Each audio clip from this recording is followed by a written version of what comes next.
morning, but I want to thank David for organizing our hymn sing last week. Some of us grew up on hymns, amen. I still have a copy of the Broadman hymnal, some other hymnals, but Broadman especially at home. And when I need comfort, sometimes I sing through it. But not everybody grew up on hymns. And so some folks who were here last week didn't relate to the hymns. And if we're going to be a fully welcoming community, we have to welcome those who grew up on hymns and love them, and those who didn't grow up on hymns and don't know what we're doing when we sing. Amen. It's wonderful that God has called us to be a diverse people, and that God has given us so many different ways of worshiping God together. And I always enjoy singing new songs too, because I feel like it's an equalizer. We all have to learn them together. Some of us don't like to learn new things. I'm at that age where I don't either. But it's important that we do that so everybody is doing it together. It's also important that we don't sing all the time, because some people don't sing all the time. Not all of us grew up with a melodic voice, or not all of us think that if we don't have a melodic voice, it's okay to sing out loud. Some of us would rather not be heard. And I appreciate that too. So I just thank David for organizing it last week. I didn't mean it that way, but it didn't come out that way. And I thank him for finding our pianist, who happens to be his next door neighbor, who happens to have a husband that left her for another guy, but that's another story. So she's part of our community too. Amen. And we appreciate her being here last week, and David for finding her. It's a blessing to see how our community expands. I remember way back in the day at MCC Baltimore when I did a memorial service for a Baltimore City cop. His brother was a member of the congregation. His husband, the member of my congregation's husband, was one of the top aides to the mayor in the city, did her security detail, and many of his brothers were also Baltimore City cops. And his wife started coming to church pretty regularly after the memorial service and was there almost all the time. And I thought, well, this is great. The service must have meant something to her. She must feel at home. But she finally asked to meet with me one time, and she said, I like to come here in memory and honor of my husband, because when he was at home, he liked to dress as a woman. And I know that this is one congregation where he would feel comfortable, where he would feel at home. We don't know other people's stories, but what we do in MCC is create an environment, create a place where all people are welcome. We don't know whose lives we're touching in the things that we do, but through our history, and I hope we will continue to be welcoming places where everyone is indeed welcome. I thank you too last week for letting me go to the memorial service on Saturday for Reverend Elder Arlene Ackerman. She was in many ways my mentor in ministry for many, many years. And she passed away earlier this year, and they had the memorial service. We laughed at the service. I was with several of my male clergy colleagues. I have female ones too. They just happened not to be at the service. But the service was old school lesbian. Guitar, music, singing hymns of that type. All the speakers were women. There was not a single male speaker. And I know Arlene knew a few guys, but none of them spoke in the service. But it was kind of a wonderful blend of all the people whose lives she had touched, and then particularly those who she considered her close family, and especially as her illness. She had fibromyalgia, but she also lived with leukemia the last few years of her life. All those whose lives touched hers and were there for her in those last days were there, and it was really a beautiful service. I was reminded of the love that she gave to us and shared with our community. I think for a little while she was the regional elder for this region, as this region was expanded to include the Carolinas. And it was just a blessing to be able to be there. It was a blessing to go out with my buddies from Norfolk and Philadelphia afterwards and share a good time with them and be reminded of the times that Arlene had sometimes been gentle with us and sometimes been downright firm. More than once in her presence I had cried because I thought she was picking on me. But it was a good kind of picking, and I'm glad she did it because I'm stronger for growing today. I thank God for the love that she had for so many of our churches and so many of our people. And she always, always, always put the needs of the church ahead of the needs of the individual. That's a hard thing to do. Because sometimes we like to just say, well, I'll support the pastor regardless. And sometimes you have to support the church and let the pastor find another job. And she was willing to do that too. You know, Tertullian, who was one of the early Christian writers, didn't start out as a Christian. And in fact, for the first part of his life, I think probably about 50 years, he made fun of Christians. He mocked them. And he wrote about 100 years after the individual that put together John's Gospel wrote. And he said this about Christians even before he became a Christ follower. He said, look at how they love each other. The world has to follow Christ because of the love that they have and they carry for one another. And my question for you today is, can we still say the same about Christians today? Would you pray with me? God, I thank you for the opportunity to hear your words and to consider in our moment and in our time what it means to love one another. God, expand our horizons. Show us how that love manifests itself today. Help us to bear fruit that will last. Amen. You know, the passage that we read today begins with these words. The Father's love for me is the same as my love for you. Remain in that love. As the Father has loved me, so I've loved you. Now remain in my love. And then it has a commandment. If you obey my commandments, you will remain in my love, just as I have obeyed my Father's commands and remain in my Father's love. I've told you this so that my joy may be complete in you, and that your joy may be complete. Jesus knew that our joy, our ultimate fulfillment, would come in our ability to live as Jesus lived and to love as Jesus loved. And that's a tall order. Now, I think as Christians, and especially in this Easter season, we get our understanding of Jesus' self-giving love tied only to the cross.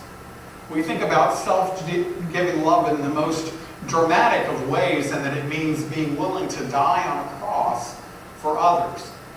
And that's a piece of it, but not many of us will be called to die on a cross. But all of us, every single one of us, are called to give up our lives for the lives of others. And that means we don't always get to have our own way. And that means we don't always get to have what we prefer. And that means that what we grew up with may not be the way that it needs to be today for other people. And that means that sometimes other people may offend us, and if we're going to give up our lives for others, we just have to back off and let it be. Amen? Amen. You know, something I never thought about till I was studying for this sermon, and I read it and I thought, I never kind of keyed in on that. You know, each of the gospel accounts is different. And when we do these 7 last word services before Easter and all, we kind of do them a disservice because we take a word from over here and a word from over here and a way of telling the story over here, and we mush them all together like it all happened the same way. But that's not what's in the Gospels. In John's Gospel, there is no Lord's Supper. Blasphemy, huh? We do Lord's Supper every Sunday, but there's no Lord's Supper in John's Gospel. Well, it is in John's Gospel, and it's not in all the others. It's foot washing. Foot washing. We don't all do foot washing. How many of you have ever been to a foot washing service? They're kind of rare these days because handicaps, I think. That's the main reason we don't do them. They're kind of a major project, you know, to get those off and to do what's needed. I want to tell you about 2 foot washing ceremonies that I went to. One of them was held out at Glory Tabernacle Church. It used to be MCC Long Beach. It's a charismatic church. And at some point during, we went to their 2 conferences every year for a long time. We like Long Beach, but we also like to be in a place where pastors believed in healing. And that was one of those churches where they did that. And we went every year, and we were blessed every year, but about in the late 90s, we started having probably more speakers at the conferences that were of the heterosexual persuasion. who were beginning to be affirming and accepting in their lives. They were beginning to re-examine the scriptures and say, there's nothing in here that really condemns the people that I've been raised to condemn my whole life. One of those people, one of those couples that ended up being, were the, Reba Rambo. Are you familiar with her? Dottie Rambo wrote so many of the Christian songs. She began to be affirming, but her daughter particularly carried it all the way. And her son, Donnie McGuire, who was the pastor of their church, also carried it, and they spoke at these conferences for several years. And one night, as a prophetic act, he understood that it was important for him to say, I'm sorry for not only what I've done, but what so many of us have done in God's name out of our ignorance. And so we had a foot washing ceremony, and he and the other heterosexual pastors who had condemned homosexuality somewhere along the way washed the feet of those of us there, ministers, who were ministering to people that they had ignored for too long. It was a very, very powerful service. And I experienced it, and I experienced what that meant. And the need for me having my feet being touched, kind of an awkward and intimate thing, to say, okay, that's over and we can move on now. That past, that history that we had is no longer here, and we can now move to a new place, knowing that we're in a place where we can serve one another. So I went back to my home church in Baltimore, and I decided to do a foot washing on Wednesday night. Now, our Wednesday night service, we had started out of the blue. We started it with a potluck and then had our service. What we had not considered, and it turned out to be a blessing, was that Wednesday night was the only night in Baltimore City when another church was not feeding people who were living on the street and people who were homeless. And so we very quickly started to get about 60 folks coming to that dinner. Not that many of us cooking. I had to do 2 big pots of spaghetti every week. But we had to have a good meal for everybody. And then eventually people that came for the meal were sticking around for the service. Now, the way our sanctuary was set up in those days, it's not anymore because they've gotten more churchified. But in those days, we had pews in the front, but we had tables in the back, which the parents loved because they could sit at a table and color or draw or whatever they needed to, or bring their coffee. We didn't have any signs saying no coffee here because we had dark carpet, so it didn't matter. But so they would sit back at the tables and eat, and then slowly begin to stay for the service, And over time, they would kind of drift to the front and start sitting in the seats up front. And at the time that I left the church, 3 of them served on the board of trustees for the church. Things change, people grow into themselves, and from homelessness they began to have lives, they began to have apartments that were funded through government programs, and they began to see that opportunity. But I decided, let's do a foot washing ceremony, service on a Wednesday night. I hadn't considered what that would mean for some people who didn't have a place to beg for anything, who didn't have shoes that they were proud of, who were concerned in some cases about the condition of their feet because they lived out on the street. We used to give away a lot of Bibles. I would go to Goodwill's and buy Bibles, and I kept wondering, why are you losing your Bible every week? And I found out they were losing their Bible every week because when they left their belongings for the day to go get a meal, they'd come back and the city had swept the area clean, and the Bibles were gone.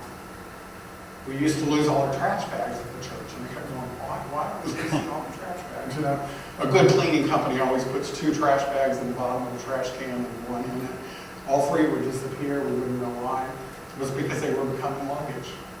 So we finally started after service handing out trash bags. But that night anyway, we washed feet. And it was a very moving experience. Because people were making themselves vulnerable, and we were saying, that's okay. We acknowledge your human needs here, and we want to do what we can. It was a turning point for our church. Foot washing is a powerful image. So imagine, if you will, that instead of self-giving love looking like a cross, self-giving love looks like a basin and water and cloth. What if when we think about giving our lives for others, we're saying, I'm willing to give up my dignity my need to be in control, my need to have all the belongings and control everything, I'm willing to give that up in order to take care of you. Jesus was the host for a banquet. And yet he was willing in that foot washing moment to set aside all of that dignity and to wash the feet of those who were coming for that feast. Peter said, don't touch my feet. You don't have any right to touch my feet. I should be washing your feet. Jesus said, unless I wash your feet, then I'm not going to be able to make a difference in your life. I'm paraphrasing. And Peter said in Peter's usual style, well, why stop at the feet? Why don't you wash the rest of me then? Let's just go for it. Peter wanted, Peter was all in until he denied Jesus 3 times. But Peter was all in that moment and said, I want to be a part of this. I ask you this morning, do you want to be a part of it?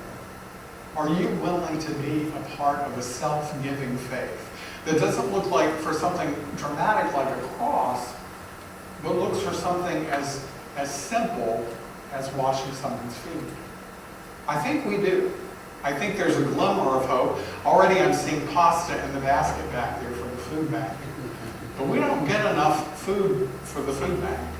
And we certainly don't have enough volunteers for our food bank. The people, I want you to stand up now, but with our 2 folks, Maria and Maggie, stand up. These are the 2 folks that we're asking to do all the physical labor for our food bank every week. And Josephine, I'm sorry, Josephine is our physical laborer back there in the yellow blazer. You can sit down.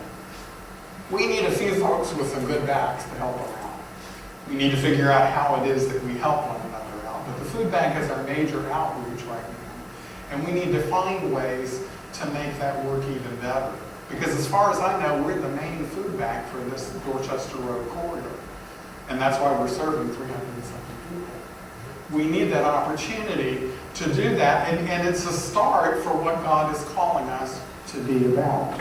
God is calling for us to have more opportunities for service. And it looks a lot like washing feet. Now, I hesitate to bring this up, but I need to because I need to put my foot down. Just put that washing up, putting my foot down. A couple of weeks ago, I think, somebody came to our church, and on their way out of the restroom, someone questioned whether that was the restroom they should be using. And it hurt them, hurt their heart. It would hurt my heart too. The irony was the restroom they were using was the one that law would assign to them. It was the restroom that matched their birth identity, but they don't look like their birth identity anymore. And that's what we said, and that's what we did. And we've talked about this at board meetings, and we've never voted on it because we've said, well, that would offend some people. Well, consider yourself offended. From now on, both bathrooms are for whomever, whenever. Amen.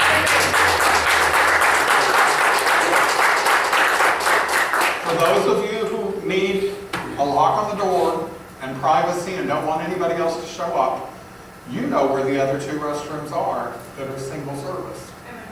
You might not know, a guest is not going to know how to get there, but you probably do. And if not, we'll show you. But there's one in the kitchen and there's one in the fellowship hall that have a lock on the door, and you can go in there and have all the privacy that you need. There's also a baby changing station, I think, on one of them. And that's a good thing too. But we can't pussyfoot around about that anymore. You see, there are folks that are already coming to this church that need to feel like they're welcome. That need to understand that we acknowledge their existence in this place. That need to feel safe. And so we need to do the things that we need to do to be that church. Amen. That's how we give up our own needs and worship and live with the needs together. Now, if you haven't been in both bathrooms, they both have stalls.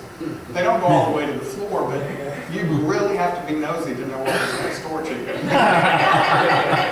And when people come out and use the basins and the mirrors, I would imagine that the guys spend more time at the mirror than the women do. Not that our women aren't, real well put together, but I think, we need the options of using either one.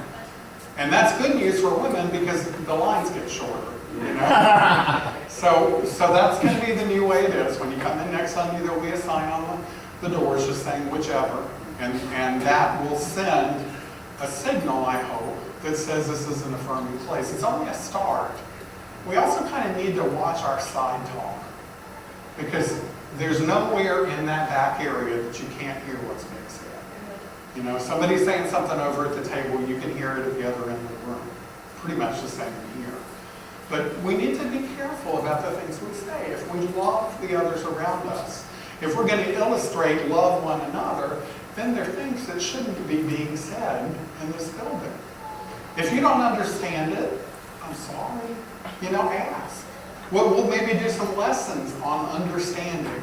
But I know that my journey was difficult. I'm not going to make somebody else's journey more difficult because of that. I'm not going to put somebody else, I'm going to try to create a safe space where people can be who they need to be. Now, I don't fall on a clear binary either. I'm a sissy for sure. You know, if you're offended by effeminate, sorry, but occasionally you're going to get it with me. I remember when we had a big issue in the Mid-Atlantic District, and it was with Arlene Alford, about whether we were going to have a gospel drag show after our event that night. And it was decided that we weren't quite ready for that. So guess which pastor of MCC Baltimore showed up for worship that night in drag? I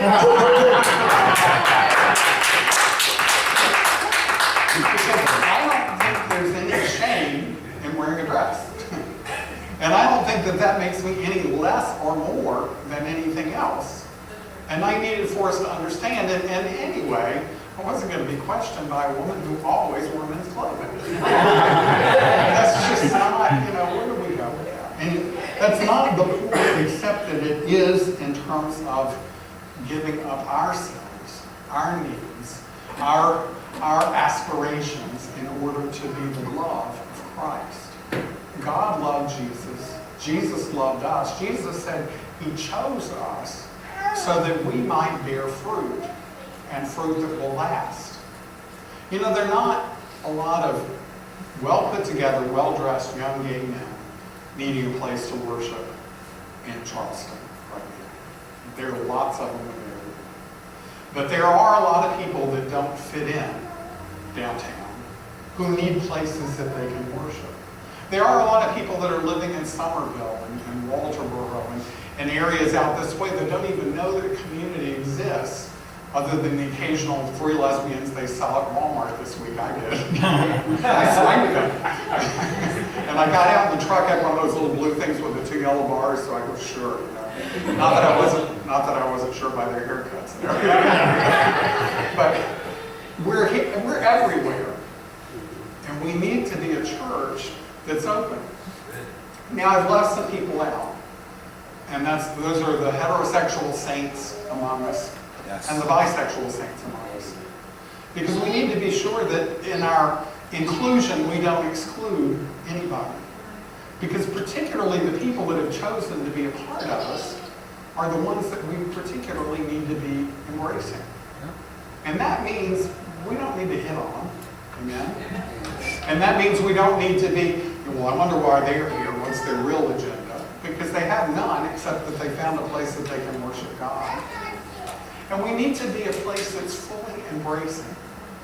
Because honestly, if we're not a church for everybody, we're not a church for anybody. Amen. One other group of folks that we're going to have to learn how to prepare for are those who are making a little bit of noise right now. I've had some complaints about our younger saints. You know, well, they sat behind me and there was noise. And not your kids, but Sure.